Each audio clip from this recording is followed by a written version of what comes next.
이 절에서 학습하고자 하는 내용은 앞으로 우리가 복수 해석을 공부하는 데 있어서 아주 빈번하게 나타나는 여러 가지 용어들을 명확하게 짚고 넘어가려는 것이 이 절의 학습 주제입니다. 우리는 이 절에서 배우는 많은 용어들이 앞으로 이 교재 끝까지 계속 사용될 테니까요. 학생 여러분들은 용어를 잘 구별할 필요가 있습니다. 그래서 이 절의 내용들을 여러 번 다시 한번 읽어보시기 바랍니다. 자, 먼저 어떤 용어부터 배울 것이냐면 네이버우드, 우리말로는 근방이라고 번역해서 사용하고 있는데요. 네이버우드라는 용어를 먼저 약속하도록 하겠습니다. 자, 네이버우드라는 것은 네이버우드는 우리말로는 이제 이웃, 근방 이렇게 번역하는데 특히 수학에서는 그냥 근방이란 말을 주로 많이 사용하려고 합니다. 여러분들 교재에 보면 다음과 같은 그림이 그려져 있죠. 이 그림을 잘 관찰해 보면 중심은 Z0가 되고 반지름은 입실론으로 주어지는 원판이라는 것을 알 수 있습니다. 자, 이와 같이 원판 안에 있는 모든 점들의 집합을 우리는 Z0의 입실론 근방이라고 정의하도록 하겠습니다. 우리 책에선 저자가 따로 이 기호를 사용하지는 않고 있습니다만 대다수 많은 수학책에서는 다음 같은 기호를 써서 근방을 나타내고 있습니다. 선생님도 그 잘 알려져 있는 기호를 써서 표시를 해보도록 하겠습니다. 자, 네이버우드의 이니셜을 따와서 N으로 사용하도록 하겠습니다. 그리고 중심을 Z0 그리고 반지름을 입실론이라 할 때 이렇게 순서상으로도 표시할 수 있고요. 또는 이런 기호로도 사용하지만 또는 이렇게도 사용하겠습니다. 요 밑에 난 첨자는 바로 반지름을 써서 표시하기로 하고 가로 안에 있는 요 점은 중심을 나타내는 점을 표시하기로 약속을 한다면 바로 이 기호나 이 기호는 그냥 혼용해서 사용하도록 하겠습니다. 우리 교재에서 저자가 이 기호를 사용하고 있지는 않지만 앞으로도 그냥 선생님이 이제 이 기호를 써서 네이버우드란 말을 설명하려고 하니까요. 잘 알아두기 바랍니다. 자, Z제를 중심으로 하고 반지름의 입실론인 근방을 이렇게 표시하도록 하겠습니다. 그럼 이 근방에 대한 수학적 정의 표현은 어떤 것인지 한번 살펴보도록 할까요? 자, 이제 우리 둘 다 혼용해서 쓰는데요. 보통 이제 이걸 많이 쓰려고 합니다. 그래서 얘를 이용해서 우리가 근방을 정의하면 다음과 같은 말입니다. 자, 이제 Z0의 입실론 근방이라는 용어는 바로 복소평면 C상에 있는 복소수들의 집합을 나타냅니다. 복소수 Z들의 집합인데요. 어떤 조건을 만족하는지 조건제시법으로 표시한다면 다음과 같습니다. Z-Z0의 크기가 입실론보다 작게 되도록 하는 그런 Z들을 모아놓은 집합을 앞으로 이렇게 써서 표시하기로 약속하겠습니다. 이미 앞에서도 배웠었죠. Z-Z0의 절대값은 두 복소수 사이의 거리를 나타내는 기호예요. 그래서 두 복소수 사이의 거리가 입실론보다 작습니다 하는 얘기예요. 이 그림을 잘 볼까요? Z0가 여기 있고 Z가 여기 있을 때 이 점과 이 점 사이의 거리가 바로 Z-Z0의 절대값인데 그 거리가 이 원판의 반지름에 해당되는 입실론보다 작습니다라는 것을 말해주고 있고요. 그 말은 곧 이 원판 내부 안에 있는 모든 복소수들을 모아놓은 집합이다 라는 것을 말해줍니다. 이것을 우리는 Z0를 중심으로 하는 입실론 근방이라고 정의를 하도록 하겠습니다. 이해가 되셨죠? Z0의 입실론 근방이라 약속을 합니다. 자, 그런데 우리는 때에 따라서 이 Z0를 제거시켜야 될 경우도 가끔 있어요. 그래서 이 점을 제거시킨다는 얘기는 무슨 말이냐면 요 점이 빠져 있다는 뜻이에요. 요 점이 이렇게 빠져 있는데 쉽게 말해서 요 빨간색으로 표시했던 이 원을 중심이 Z0이고 반지름이 만약에 뭐 100만 분의 1, 1000만 분의 1 이렇게 아주 작은 원이었다라 가정할까요? 이 작은 원보다 크고 바깥에 점선으로 표시했던 이 원보다 작은 영역 안에 있는 점들의 집합, 이렇게 B급을 쳐서 본다면 이거예요. 얘네들은 Z0가 포함되어 있지 않은 상태인데요. 이와 같이 가운데에 있는 원점이라기보다는 이제 중심이라 얘기했군요. 중심을 제거시킨 것을 앞으로 이렇게 써서 표시하기로 약속하겠습니다. Z0를 중심으로 하고 반지름이 입실론이 되는 근방 중에서 이렇게 스타라는 기호를 써서 표시할 것인데요. 위에 있는 기호랑 구별하겠습니다. 위에 있는 기호는 Z0가 포함되어 있지만 아래에 있는 기호는 Z0가 포함되어 있지 않은 상태를 나타냅니다. 자, 이제 이것은 Z들의 집합인데요. Z0가 포함되지 않도록 하기 위해서 우리는 이제 요 위에 사용했던 기호를 약간 수정해서 이렇게 표시하도록 하겠습니다. Z-Z0의 크기가 0보다 크다는 얘기는 Z가 결코 Z0가 될 수 없다는 뜻이에요. 즉, 이 원판 내부 안에 있는 점은 절대로 Z0가 아니다. 즉, 중심은 포함되어 있지 않다는 것을 말해주고 있습니다. 이렇게 된 것을 Z0가 제외된 또는 제거된 입실론 근방이다 라고 얘기를 하도록 하겠습니다. 우리 책에서는 저자가 요 기호와 요 기호만 가지고 이제 각각의 근방을 설명하고 있는데요. 앞으로 선생님은 요 기호와 요 기호를 그냥 혼용해서 사용하도록 할 테니까요. 기호 표기를 잘 알아두세요. 다른 수학 전공책 같은 데서도 많이 쓰는 기호 표기예요. 그래서 여러분들 이제 자주 보게 될 것입니다.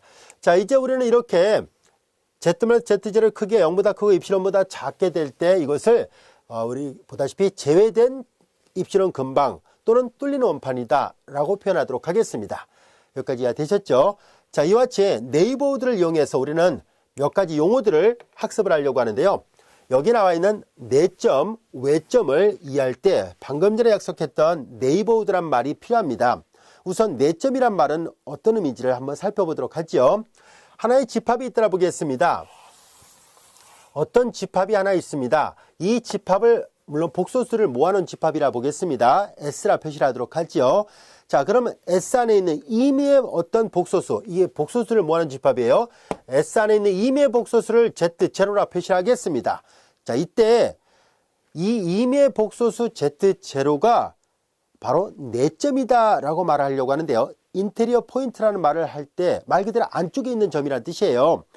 어떻게 약속할 것이냐면 방금 전에 약속했던 네이버우드를 이용해서 이 내점을 정의합니다. 뭐냐면 어떤 복소평면상에 있는 집합 S를 생각하고요. S 안에 있는 임의의 점이 내점이 된다라고 말할 때는 다음과 같이 하겠습니다. 어떤 점이 내점이라는 얘기는 이 점을 포함하고 있는 아주 작은 입실론 근방이 하나 존재한다고 가정하겠습니다. 아주 작은 입실론 근방, 즉 100만 분의 1이든 1억 분의 1이든 간에 상관없이 Z제를 포함하고 있는 아주 작은 입실론 근방을 생각했을 때 이 입실론 근방이 S란 집합 안에 포함되어 있을 때 바로 그때 이 Z제를 S의 내점이라 정의를 합니다. 자, 이것을 수학적으로 표시하면 다음과 같이 나타낼 수 있습니다. 자, 우리는 대문자를 뒤집어 놓은 건 임이라는 뜻으로 사용한다는 거 이미 앞에서도 얘기를 했었어요. 복소평면의 부분집합을 S라 했을 때 S 안에 있는 임의 원소를 하나 선택합니다. 임의 원소를 하나 선택을 해요. 자, 이제 지금 이제 내점을 얘기할 때는 굳이 뭐 임의로 선택하지 않고요. 이제 어떤 점을 선택해도 상관없습니다. 자, 복소평면의 부분집합 S 안에 있는 어떤 복소수 Z0에 대하여 자, 이제 어떤 양수 입실론에 대하여 이건 뭐 굳이 말로 쓰지 말고 그냥 기호로만 쓰겠습니다. 자, 이제 어떤 S라는 집합 안에 속하는 Z0에 대하여 Z0의 입실론 근방을 하나 생각하겠습니다. 이때 이 입실론은 딱 고정되어 있는 건 아닙니다. 뭐 필요하다면 아까도 얘기했듯이 100만 분의 1, 1000만 분의 1 뭐 이런 식으로 아주 작게 잡아도 상관없어요. 자, 이제 Z0의 입실론 근방을 생각하는데 Z0의 입실론 근방은 앞서 얘기했던 것처럼 이렇게 원판 모양으로 나타낸다는 것을 앞서 배웠었잖아요. 바로 이와 같은 원판 모양이 요 하나의 집합이 S란 집합의 다시 부분 집합이 됐을 때입니다. 요거일 때 이렇게 돼줄 때 바로 이 Z0를 S의 내점이라 얘기를 합니다. 내점의 정의는 뭐 그리 어렵지 않습니다. 인테리어 포인트라 얘기를 합니다. 말 그대로 안쪽에 있는 점이다 라는 뜻이에요. 자, 내점이라는 것을 좀 더 자세하게 살펴보기 위해서 요 안에 있을 때 요 점을 포함하는 적당한 입실론 근방이 있을 때 요 입실론 근방, 요 네이버우드가 S 안에 속하면 이 Z0가 S의 내점이 돼요. 그럼 이번에는 여기쯤에 있으면 어떻게 될까요? 자, Z0가 여기쯤에 있으면 자, 요 점을 품고 있는 아주 작은 입실론 근방을 생각해요. 아주 작은 입실론 근방. 그 입실론 근방이 S 안에 속하게끔 이 입실을 충분히 작게 잡을 수만 있다면 요 Z0를 S의 내점이라 얘기를 합니다. 이해되셨죠? 자, 그럼 이번에는 내점의 반대말에 해당되는 것으로서 외점이란 말을 다루려고 하는데요. 자, 외점이란 말은 무슨 말일까 하는 얘기인데요. 자, 외점을 역시 비슷하게 네이버우드를 갖고 설명하도록 하겠습니다. 자, 이제 우리는 어떤 점을 하나 생각하려고 합니다. 이 점을 편의상 아까는 Z0를 썼으니까 이번엔 Z1이라 한번 해볼게요. Z1이라는 어떤 복소평면상의 점이 하나 있고요. Z1을 품고 있는 아주 작은 입실론 근방을 생각합니다. 아주 작은 입실론 근방.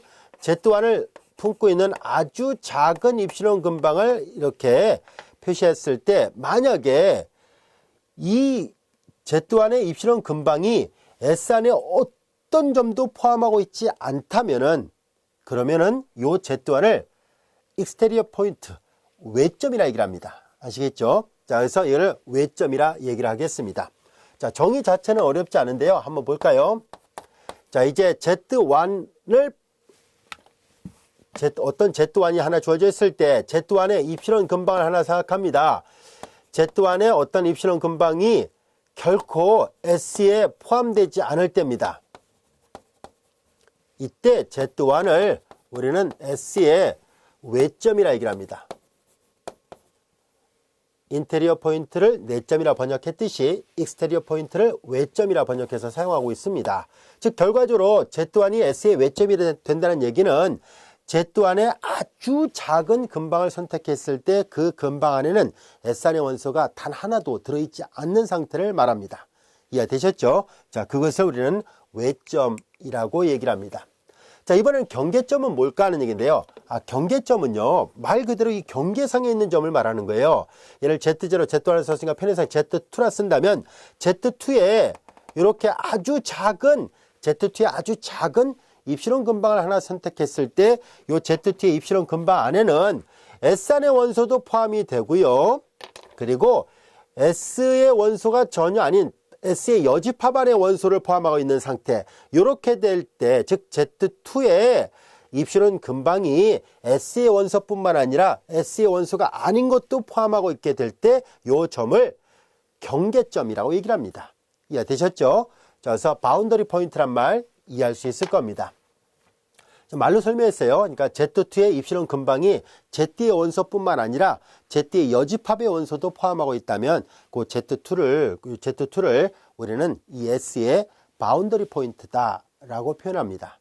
자, 그리고 이 바운더리 포인트, 즉 경계점들을 다 모아놓은 것을 우리는 경계라 얘기를 합니다. 이해되셨죠? 그래서 경계점들을 모두 포함하고 있는 그런 것들을 우리가 경계점들을 다 모아놓은 것들을 경계랍니다. 이 S의 경계는 요 테두리를 말합니다. 이해되셨죠? 자, 그 다음에 이제 여기 보면 우리가 앞으로 자주 듣게 되는 용어 중에 하나가 바로 이 오픈셋, 클로스드 셋입니다. 오픈셋 우리말로 말 그대로 열린 집합, 그리고 클로스드 셋은 닫힌 집합 이렇게 표현하는데요. 자, 열린 집합이라는 것은 무슨 말일까 하는 얘기인데요. 방금 전에 약속했던 이 경계 있죠. 이 경계점을 전혀 포함하고 있지 않은, 이 테두리를 전혀 포함하고 있지 않는 집합을 오픈셋이랍니다. 그래서 앞으로 오픈셋을 그림을 그릴 때는 아까 이렇게 근방을 표시할 때 점선으로 표시한 것은 뭐냐면요. 바로 이 경계가 포함되지 않는다라는 것을 이렇게 시각적으로 표현하기 위해서 일부러 이렇게 점선으로 표시했습니다. 아시겠죠? 그래서 앞으로 오픈셋은 이렇게 경계를 포함하고 있지 않는 집합을 우리는 오픈셋이라고 얘기를 하겠습니다. 근데 좀 더 자세하게 수학적으로 살펴본다면 오픈셋은 이런 의미가 담겨져 있습니다. 앞서 내점이라 얘기를 했었는데요. 바로 이 집합 S가 경계는 포함하고 있지 않잖아요. 그래서 내점들로 이루어진 집합을 우리는 오픈셋이라 합니다. 즉 오픈셋 안에 있는 모든 점들은 전부 다 인테리어 포인트가 된다는 뜻입니다. 왜냐하면 요 안에 있는 점들, 이 오픈셋은 이 경계를 포함하고 있지 않으니까요. 이 안에 있는 어떤 점을 선택을 하더라도 그게 다 인테리어 포인트일 수밖에 없습니다. 자, 이제 우리 교재 연습 문제 보면은요. 오픈셋일 필요충분 조건은 이 안에 있는 모든 점이 인테리어 포인트임을 증명하시오라는 것이 있습니다. 여러분들이 한번 직접 증명을 시도를 해보시기 바랍니다. 자, 이제 우리는 이와 같이 오픈셋이라는 것을 학습을 했었고요. 이제 우리는 클로스드 셋이라는 것을 살펴보려고 합니다. 닫힌 집합이라는 것은 뭘 나타내냐면은 어떤 집합의 이 인테리어 포인트는 뭐 당연한 얘기고요. 여기 보다시피 아까 얘기했던 이게 경계 있죠. 이 경계점까지 모두 포함하는 집합을 우리는 앞으로 닫힌 집합이라 얘기를 합니다. 이해되셨죠? 그래서 이 내점은 말할 것도 없고 경계점까지 포함한 집합을 클로스드 셋이라 하겠다는 것 용어를 잘 알아두세요. 자, 그 다음에 클로저라는 용어가 나타나는데요.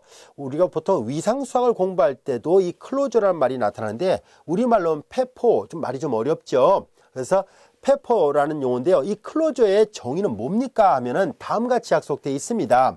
집합 S하고 클로저는 보통 위에다 발을 써서 기호를 구별해서 사용하는데요. 자, S의 클로저는 S라는 집합하고 그 다음에 S의 경계점, S의 아까 바운드리 포인트 있었죠. S의 경계점을 들의 합집합을 우리는 보통 S의 클로저, S의 페퍼 이렇게 해서 표현하도록 하겠습니다. 만약에 S가 닫힌 집합이었다면 경계점 아까 포함하는 집합이 닫힌 집합이라 했었으니까 S가 만약에 클로스 셋이라면 당연히 S하고 S의 클로저는 같은 말이 됩니다. 아시겠죠? 근데 만약에 S가 오픈 셋이라면 S는 S의 클로저의 부분 집합이 되겠죠. 정의로부터 분명히 얻을 수 있는 성질입니다. 여기까지 이해되셨죠? 자, 그 다음에 이제 또 중요한 용어, 앞으로도 자주 사용하게 될 텐데요. connected set이라는 용어를 다루려고 합니다. 이 connected set이라는 말은 우리말로 말 그대로 연결시켰다라는 뜻인데요. 자, 연결집합의 수학적 정의는 다음과 같이 되어 있습니다. 어떤 집합이 연결집합입니다라는 얘기는 그 집합 안에 있는 임의 두 점을 유한계의 선분으로 연결할 수 있을까 하는 얘기입니다. 즉 직선을 여러 개를 다각형 형태로 만들 수 있다면, 연결시킬 수 있다면 그 집합은 연결집합이다 라고 얘기를 합니다. 예를 들어서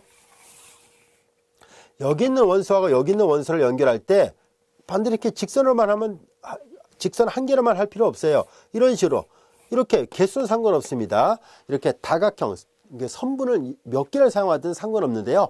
이렇게 이 집합을 벗어나지 않으면서 이 안에서 유한계의 선분들로 연결시킬 수 있다면 이 집합을 connected set이라고 얘기를 하도록 하겠습니다.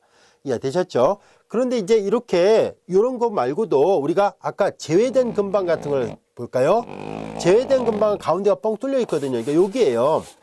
자, 이렇게 돼 있는 것도 연결집합이 됩니까? 뭐 가능합니다. 여기서 이렇게 다각형 연결할 수 있으니까 이렇게 돼도 연결집합이 돼요. 이렇게 돼도 연결집합이 되고요. 우린 뒤에 가서 조금 더 자세하게 나눌 거예요. 이 내부 안에 전혀 이렇게 구멍이 뻥 뚫려져 있지 않다면 단순 연결집합이라 얘기를 하고, 내부에 구멍이 뻥 뚫려져 있으면 단순하지 않다, 이렇게 해서 다중연결 영역 이렇게 말을 하도록 하겠습니다. 일단은 지금은 연결집합이라는 개념 자체만 이해하고 있으면 돼요. 자, 이렇게 다각형 유한계의 선분으로 연결할 수 있다면 그 집합을 연결집합이라고 얘기를 합니다. 자, 이제 그 밑에 있는 용어 도메인이라는 용어인데요. 보통 이 도메인을 많은 수학책에서 이제 번역할 때 정의역 이렇게 번역해서 쓰고 있는데요. 우리 책에서 번역하신 분이 위에 거는 영역, 리전을 구역 이렇게 번역해서 쓰고 있는데요. 보통 다른 책에서는 여기를 정역, 얘를 영역 이렇게 말을 하기도 합니다. 용어에 대해서 유사성이 있어서 그냥 혼용해서 사용해도 무방하다고 볼 수 있어요. 자, 우선 도메인에 관한 정의 어떻게 되어 있는지 살펴볼까요? 자, 도메인은 앞서 얘기했던 오픈셋이면서 방금 전에 얘기했던 커넥티드 셋을 말합니다. 즉 오픈이고 동시에 커넥티드가 되는 경우를 말합니다. 어떤 집합이 열린 집합이면서 동시에 연결 집합이 됐을 때 그 집합을 수학에서는 보통 도메인 이렇게 말을 하도록 하겠습니다. 그리고 리전, 보통 혼용에서도 많이 쓰는데요. 좀 더 자세하게 구별한다면 리전이란 말은 방금 전에 약속했던 도메인에다가 그리고 이 영역이라는 집합 또는 영역에다가 경계의 일부 또는 전부를 합집합한 것을 말합니다. 즉 다시 말해서 리전은 도메인에 그 테두리도 포함할 수 있는 경우를 말하는 거예요. 아시겠죠? 그래서 이 영역이라는 이 집합에다가 영역 자체를 그냥 리전이라고도 말을 하기도 하고요. 그 다음에 이제 이 영역에다가 경계의 일부 또는 전부를 합집합해서 만든 것을 앞으로 리전 이렇게 말을 하도록 하겠습니다. 여기까지 이해되셨죠? 자, 그 다음에 이제 바운디드 셋이라는 것을 살펴보려는데요. 바운디드 셋이라는 얘기는 유계인 집합 또는 이제 갇힌 집합 이렇게 번역해서 쓰고도 있는데요. 자, 우리는 복소수의 크기를 Z의 크기 이렇게 쓰잖아요. 이 복소수의 크기가 일정한 값을 넘지 못할 때요. 만약에 뭐 일정한 상수를 R이라 하겠습니다. 복소수의 크기가 R을 넘지 못할 때 이렇게 되는 점들을 모아놓은 집합은 아무리 복소수가 커봤자 R을 넘지 못하니까, 예를 들어서 복소평면상에서 자, 요 중심에 원점이 있고 예를 들어서요 여기가 R이 한다면 이 원판 내부 안에 있는 점들의 집합이에요. 이 원판 내부 안에 있는 복소수 Z들을 모아놓은 집합이 이렇게 표시되는데요. 이와 같이 어떤 복소수의 크기가 유한한 범위 안에 있을 때 그런 집합을 bounded set이라고 얘기를 합니다. 그리고 갇히지 않은 집합을 unbounded set이라고 얘기를 하는데요. 예를 들어서 복소평면 전체는 갇혀있지 않은 집합이 됩니다. 이해되셨죠? 그리고 복소평면 전체는요, 오픈셋이면서도 동시에 크로스셋이라고 우리가 약속을 합니다. 오픈이면서 동시에 크로스셋이에요. 이와 같이 한 집합이 오픈과 크로스를 동시에 다 갖고 있는 거 위상수학 시간에 여러분들이 배웠을 거고요. 혹시 아직 위상수학을 배우지 않은 학생들은요, 위상수학 시간에 전체 집합이, 전체 위상공간상에서 전체 집합이 바로 오픈이면서 동시에 크로스셋이 된다는 것을 배울 수 있을 겁니다. 지금 우리는 그냥 복소평면 전체가 오픈이면서 동시에 크로스다라고 그냥 가볍게 정의를 하고 넘어가도록 하겠습니다. 자, 그러면 오픈도 아니고 크로스도 아닌 것도 있나요? 있어요. 많이 있죠. 예를 들어서 오픈 아니면 크로스 딱 둘 중에 하나, 이분법으로만 끝나는 것이 아니라요, 이렇게 되어 있는 걸 한번 갖고 해볼까요? Z의 크기가 0보다 크고 만약에 1보다 작거나 같다면 이쪽을 보면 크로스인데 이쪽을 보면 오픈이기 때문에 얘네들은 오픈도 아니고 크로스도 아닌 집합을 말합니다. 즉 이렇게 돼 있고 이렇게 돼 있는 것을 말합니다. 안쪽 경계상에서는 열려 있는데 바깥 경계는 닫혀져 있는 상태거든요. 이렇게 되면은 오픈도 아니고 크로스도 아니다 라고 얘기를 합니다. 아시겠죠? 그런 집합도 있어요. 자, 이제 우리는 갇힌 집합과 갇히지 않은 집합 구별할 수 있겠죠? 그래서 바운디드 셋, 언바운디드 셋 이렇게 구별할 수 있고요. 자, 그 다음에 또한 중요한 용어 중에 하나가 이 집적점이라는 용어인데요. 쌓인점, 하나하나 누적시켜서 쌓아놨다는 뜻인데요. 직접점, 발음하기도 좀 어렵죠? 집적점, 쌓인점을 accumulation point란 말을 다뤄보려고 하는데요. 자, 이 accumulation point란 말을 이해하는 데 있어서 가장 좋은 예문이 하나 있어요. 뭐냐면은 여러분들 이미 미분적분학 교과중에서 수열의 극한을 배웠었잖아요. 그 수열의 극한을 이용해서 바로 이 쌓인점을 이해할 수 있을 텐데요. 예를 든 것뿐입니다. 예를 들어서 어떤 수열이 하나 주어져 있을 때 수열의 일반항이 n분의 1이라 가정해봐요. 모든 실수열을 생각해 보도록 하겠습니다. 자, 모든 실수는 수직선상에 1대1 대응시킬 수 있는데요. 자, n이 1일 때는 1이고요. n이 1일 때는 2분의 1, n이 3일 때는 3분의 1, n이 4일 때는 4분의 1 이렇게 가죠. 쭉 가서 보면 계속 가다 보면은 n이 무한 들어가면 어디로 가까워져요? 0에 가까워지죠. 이렇게 됩니다. 자, 이렇게 됐을 때 요 제로를 우리는 accumulation 포인트라 얘기를 합니다. 뭐 수열에서 보통 이 점을 얘기할 때는 리미트 포인트 이렇게 말을 하기도 합니다. 근데 물론 accumulation 포인트라고도 얘기를 하는데요. 이해를 돕기 위해서 그냥 이렇게 집적점이란 것은 이런 뜻을 담고 있습니다 라고 말을 하려고 했던 거예요. 그래서 집적점, 자, 어떤 뜻인지 한번 볼까요? 자, 집적점이라는 것은 이런 말이에요. 예를 들어서 어떤 이 구간이 0과 1이라고 보겠습니다. 여기 보다시피 왼쪽은 안 들어가고 있습니다. 이렇게 0과 1, 이 집합을 만약에 S라 놨을 때, 자, 이제 이 S 안에서 정의되는 수열을 n분의 1이 한다면은, 이제, 이렇게 쓰지 말고요. 이렇게 쓰지 말고, 이렇게 써야겠군요. 여기 자연수 n들의 집합이에요. 이렇게 쓰는 게 낫겠군요. n분의 1입니다. 자, 이제, 이 조건을 만족하는 자연수, 그럼 마찬가지죠. 뭐 이렇게 써도 되겠네요. n분의 1 또는 n은 자연수, 이게 더 낫겠네요. 자, 이제 n분의 1을 모아놓은 집합을 S라 놨을 때, 자, S의 집적점은 0이 집적점이 된다는 것을 말할 수 있는데요. 집적점의 수학적 정의는 다음같이 되어 있습니다. 자, 이제 accumulation point라는 얘기는 무슨 말이냐면은, 우리 앞에서 제외된 입실현 근방이라는 것을 공부한 적이 있었죠. 자, 예를 들어서 이게 지금 여기에 원점을 제외한 입실현 근방을 생각하려고 합니다. 원점을 제외한 입실현 근방과 이 S라는 집합의 교집합을 생각하려고 합니다. 그러면 이렇게 했을 때 공집합이 되지 않을 때를 말합니다. 자, 이 교집합이 공집합이 아니다. 이 말은 곧 무슨 말이에요? 원점을 제외한 입실현 근방 안에 있는 어떤 근방 안에 있는 점들 중에서는 S 안의 원소가 반드시 있다는 얘기잖아요. 공집합이 아니란 얘기는, 교집합이 공집합이 아니란 얘기는 공통 부분이 있다는 뜻이니까요. 이 입실현 근방 안에, 원점을 제한 입실현 근방 안에는 S 안의 원소가 적어도 하나 이상은 존재해야 된다는 것을 말해줍니다. 실제로 여기는 지금 무수히 n이 커질 때마다 아주 촘촘하게 원점에 가까워지는데요. 원점의 입실현 근방은 이제 수직선상에서 인터벌로 나옵니다. 이렇게 구간으로 나오는데, 요 점을 제외한다 할지라도, 요 점을 제외했다 할지라도 이 안에는, 이 빨간색으로 이렇게 했던 이 범위 안에는요, 사실 S라는 집합 안의 원소를 무수히 많이 포함하고 있잖아요. N은 무한집합이거든요. 그래서 자, 이렇게 될 때 우리는 이 제로를 S의 집적점이라고 얘기를 합니다. 이 직접점이 S 안의 원소일 수도 있고 아닐 수도 있어요. 아시겠죠? 이 어큐뮬레이션 포인트가 S라는 집합 안에 속할 수도 있고 속하지 않을 수도 있습니다. 자, 집적점이라는 용어도 잘 알겠죠? 자, 그런데 바로 이 어큐뮬레이션 포인트가 이 S라는 집합 안에 있는 모든 어큐뮬레이션 포인트가 S 안에 속하게 되는 경우는 그 집합이 바로 클로즈드 셋이 됩니다. 역도 성립합니다. 클로즈드 셋은 그 집합 안에 있는 모든 어큐뮬레이션 포인트를, 집적점을 다 포함하고 있는 집합임을 증명할 수 있습니다. 자, 그래서 우리는 다음 같은 정리를 우리가 이제 살펴보도록 하죠.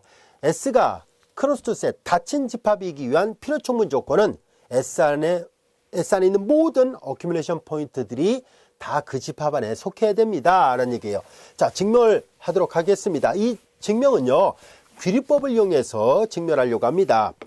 P이지만 Q가 아니다 했을 때 모순이 나온다는 것을 보임으로 해서 증명할 생각이에요. 자, 이제 필요충분 조건임을 보이라는 얘기잖아요. 자, 이쪽으로 가는 것부터 먼저 살펴보도록 할게요.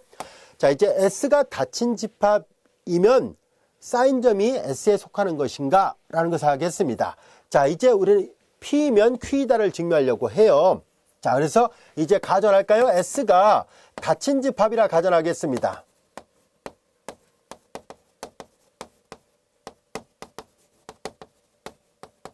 그리고 우리가 뭘 보일 것이냐면 S의 모든 사인점이 S에 속하는 걸 보여야 되는데요. 자, 이제 우리는 S 안에 Z0라는 어떤 사인점이 S에 속하지 않는다라는 것을 가정을 할 거예요. 즉 사인점이 있지만 S에 속하지 않는다. 그래서 모순이 나온다고 해서 보일 생각이에요. S가 닫힌 집합이라 하고 Z0가 S의 그 사인점이긴 하지만 또는 집적점이라고도 합니다.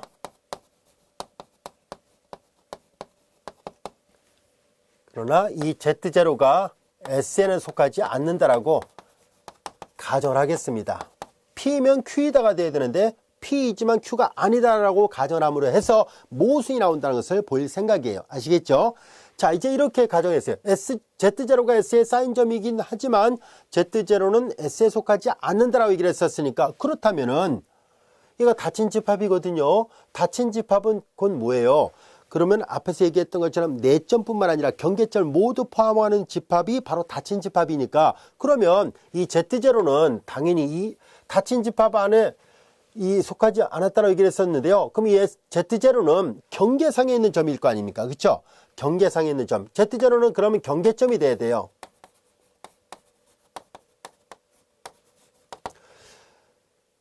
왜냐면 이 경계점은요. 예를 들어서 이 집합 같은 경우는 왼쪽은 안 들어가고 오른쪽 1은 들어가고 이 사이에는 무수히 많은 1, 2분의 1 그런 것들을 모아놓은 집합이에요. 그러니까는 얘네들은 1과 2분의 1, 3분의 1 원소나일법으로 표시하면 이런 것들을 모아놓은 집합이라서 0은 안 들어가 있습니다. 이 안에. 근데 0은 바로 경계점이 되거든요. 바로 이렇게 경계점에 해당됩니다. 자, 0은 경계점이면서 아까도 얘기했죠. 어큐뮬레이션 포인트가 됩니다. 자, 그래서 S가 만약에 닫힌 집합이라고 Z0가 S의 사인점, 어큐뮬레이션 포인트이지만 S에는 속하지 않는다 라고 가정했을 때 그러면 이 Z0는 내부에 있는 점이 아니라 경계에 있는 점이어야 돼요. 그런데요. Z0가 경계점이라는 말을 하는 순간 앞에서 우리가 크로스 셋의 정의가 뭐예요? 내점 및 경계점을 모두 포함하는 집합을 바로 크로스 셋이라 얘기를 했었으니까 S가 닫힌 집합이라는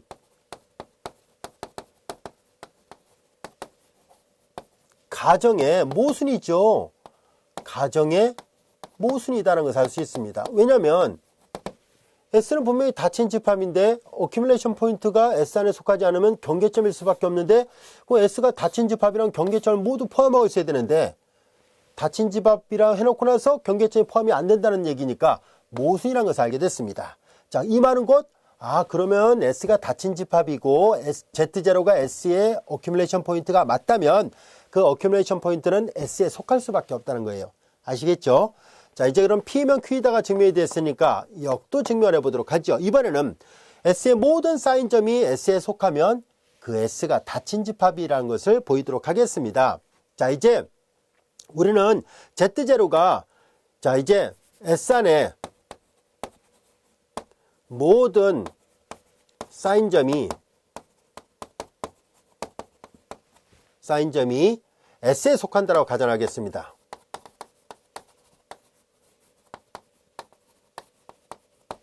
자, S에 속한다라고 하고, 그리고 S가 S에 속한다라고 이제 가정하겠습니다. 가정하자는 얘기예요. 얘도 규律법으로 증명할 거예요. 자, 모든 사인점이 S에 속한다라고 가정했습니다. 자, 그 다음에 우리는 또 다른 걸 가정하겠습니다. 또한 이제 P면 Q이다를 보일 생각이거든요. 만약에 이 Z0가 S의 경계점이 있지만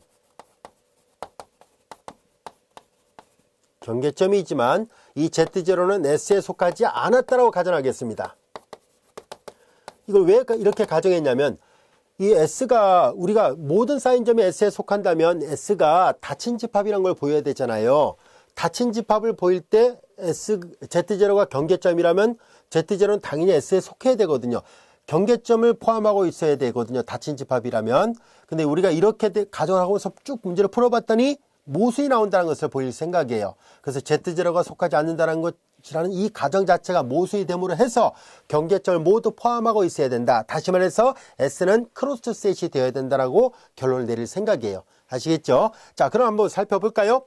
Z0가 S의 경계점이 있지만 Z0는 S에 속하지 않는다라고 가정하자는 얘기고, 그럼 앞에서 들었던 이 예문처럼 자, 이 제로는 이 S라는 집합의 경계점이 있어요. 자, 그러면 앞서 얘기했던 것처럼 이 제로를 제외시켰어요. 이게 경계점이고, 그 다음에 사인점을 생각하려고 해요. 그러면 이 어큐뮬레이션 포인트의 정의를 활용할 생각인데요. 한번 살펴보도록 할까요? 그러면 Z0가 S의 경계점이라 얘기를 했었으니까 Z0의 근방이에요.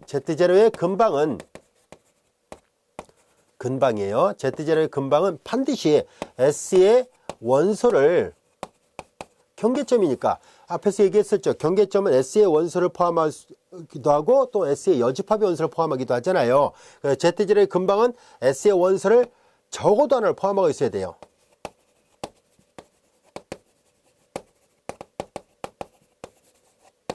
이해됐죠? 자, 그래서 여기서 Z0의 근방뿐만 아니라 Z0의 그 제외된 근방도 마찬가지죠. 이것뿐만 아니라 제외된 근방조차도 S의 원소를 적어도 하나를 포함하고 있어야 됩니다. 이해됐죠? 자, 그러면은 이 말은 곧 무슨 말일까요? 따라서 이 Z0의 입실원 근방을 Z0를 제외한 입실원 근방을 생각하고요. S하고의 교집합에서 S의 원소를 적어도 하나 포함하고 있어야 되니까 그럼 당연히 공집합이 돼서는 안 되겠죠. 이해되겠습니까? 자, 이제 이다는 것을 알게 됐습니다.